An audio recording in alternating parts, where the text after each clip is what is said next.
Бірде қазақтың бір ауылында ең далаға кең жайылған осындай бір оқиға болды.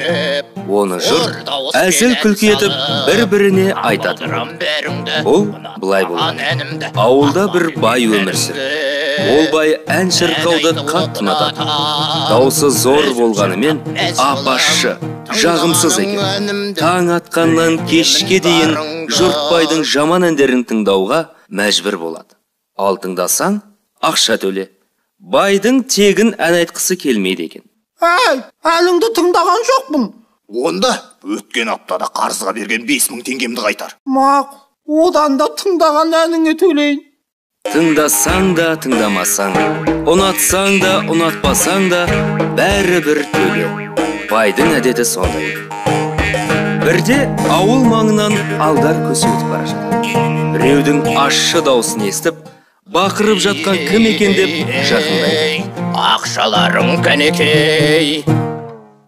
Не қарап тұрсың? Әнімді тыңдадың ба? Төле.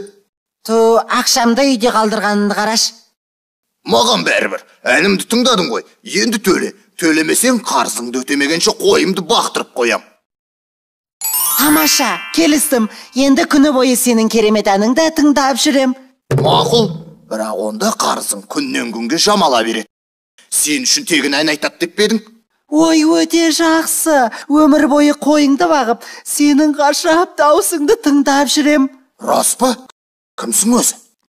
Мен дегенің ел аралап жүрген консерваторияның профессоры болам.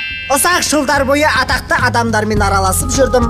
Бірақ олардың арасында бірде-бір шынайы дарын болған жоқ. Оған шыдамай, жүрегімді жалынға бөлер дауыс іздеп, ауыл-ауылды аралап кеттім. Сөйтіп бір талай ел кезіп жүргенімде, ақыры саған кез болдым-ау, қарағым. Атың кім сенің? Менің есімім тым әйгілі болғандықтан атамай-ақ қояйын. Далада сөйлесіп тұрғанымыз не? Үйге кіріп шай ішейік.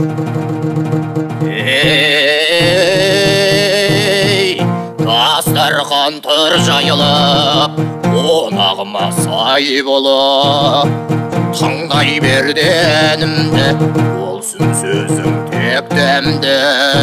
Мұндай дарынды қор ұлуға болмайды. Мен сені атақты, беделді достарыммен таныстырайыншы. Бірақ жол жүріп әбден тоз-тоз боп кетіппін. Осы түріммен олардың алдына қалай көрінем? Қам жемеңіз, профессор, менде бәрі бар. Ұнағанын кие беріңіз. Бірақ сені таныстырар алдында әндеріңді үнтаспаға жазып алу керек. Оған ақша төлеуге мәжбүрмін. Ақшам бар. Қанша керегін айтсаңыз болды. Сосын радиодағылармен келісу керек. Ондағының бәрі менің таныстарым. Бірақ ол да ақша тұрады. Қанша? Және ең бастысы, міндетті түрде бейне клип түсіру керек.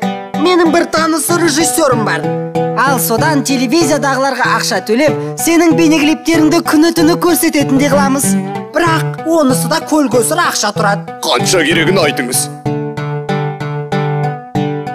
Бірақ сосын фестивальдар, концерттер, алтын дисклер, танк аллеясы. Осындай дарыныңмен сен әуен саз патшасы боласың. Кішкене жетпей жатыр. Ештеңе етпейді, мен дүниемен аламын.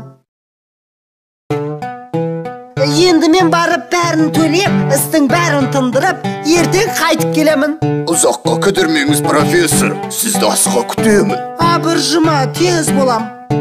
Жолға әніңді шырқап жіберші кәне. Әйгілі болам ертең ақ, арта түсер даңқ атақ. Атым шығар әлемге, сыйлар мені бәрде. Жұлдыз болып танылам, өнерімді паш қылам. Түк қалған жоқ, ұрын ұстаңдар. Бақырма, бәрін өзім бердім. Кімге бердің? Жаңа ғана консерваториядан бір профессор келіп еді. Маған өте дарындысың деді. Не деген профессор? Аты кім? Білмеймін. Үй қайда? Сұраған жоқпын. Қайда кетті? Мен ән айта бергенше ол кетіп қалды. Суасы албасты қақпас неме.